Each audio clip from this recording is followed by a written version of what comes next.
Hello അസ്സലാമു അലൈക്കും. അപ്പോൾ ഇന്ന് കുറച്ച് വാഴക്ക കിട്ടിയിട്ടുണ്ട്. അതിന് ഞാൻ കഴുകി വെള്ളത്തിലിട്ടിട്ടുണ്ട്. അതിനായിട്ട് ഞാൻ എടുക്കുന്നത് 4-5 വറ്റൽമുളകാണ്. അപ്പോൾ ഇതിനെ മിക്സിൻ്റെ ജാറിലിട്ടിട്ട് പൊടിച്ചെടുക്കണം. അപ്പോൾ ഇതുപോലെ ഇങ്ങനെ പൊടിച്ചെടുത്താൽ മതിയാവും. കുറച്ച് ഇൻഗ്രീഡിയൻസ് വെച്ചിട്ടാണ് ഞാൻ ഉണ്ടാക്കുന്നത്. ഇതിന് പച്ചമുളകോ ഒന്നും ചേർക്കുന്നില്ല. അപ്പോൾ ആദ്യമായിട്ട് ഞാനൊരു ചീനച്ചട്ടി അടുപ്പത്ത് വെച്ചിട്ടുണ്ട്. നമ്മൾ ചട്ടി നല്ല ചൂടായിട്ടുണ്ട് കേട്ടോ. ആവശ്യത്തിന് ഓയിൽ ഒഴിച്ചെടുത്ത് 1 സ്പൂണ് കടുകിട്ട് പൊട്ടിക്കുക. പൊട്ടിച്ചതിന് ശേഷം ഒരു 5 അല്ലി വെളുത്തുള്ളി ഇട്ട് കൊടുക്കുക. അതിനുശേഷം നല്ല ഒരു വെളുത്ത നീരുള്ളി ഇട്ട് കൊടുക്കുക കേട്ടോ.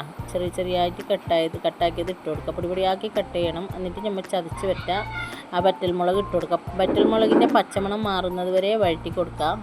അപ്പോൾ ഇത്ര സംഭവമാണ് ഇതിന് വേണ്ടി വന്നത്. അപ്പോൾ ഇതിൻ്റെ പച്ചമണമൊക്കെ മാറിയിട്ടുണ്ട്. അപ്പോൾ ആദ്യമായിട്ട് നമുക്ക് അവസാനം നമുക്ക് വാഴക്ക ഇട്ട് കൊടുക്കാം കേട്ടോ. പിന്നെ കുറച്ച് വെള്ളം ചേർത്തിട്ട് നല്ല പോലെ ഇതിനെയും ചെറിയ തീയിൽ വെച്ചിട്ട് വേണം വേവിക്കാനായിട്ട്, അല്ലെങ്കിൽ അടിക്ക് പിടിച്ച് പോവും. അപ്പോൾ നല്ല പോലെ വേവാനായിട്ടുണ്ട്. അപ്പം നമ്മളത് ആ വാഴക്ക നല്ല പോലെ വെന്തിട്ടുണ്ട്. അപ്പോൾ നല്ല സെറ്റായി. അവസാനം ഞാൻ മല്ലിയിലിട്ട് കൊടുക്കുന്നുണ്ട് കേട്ടോ.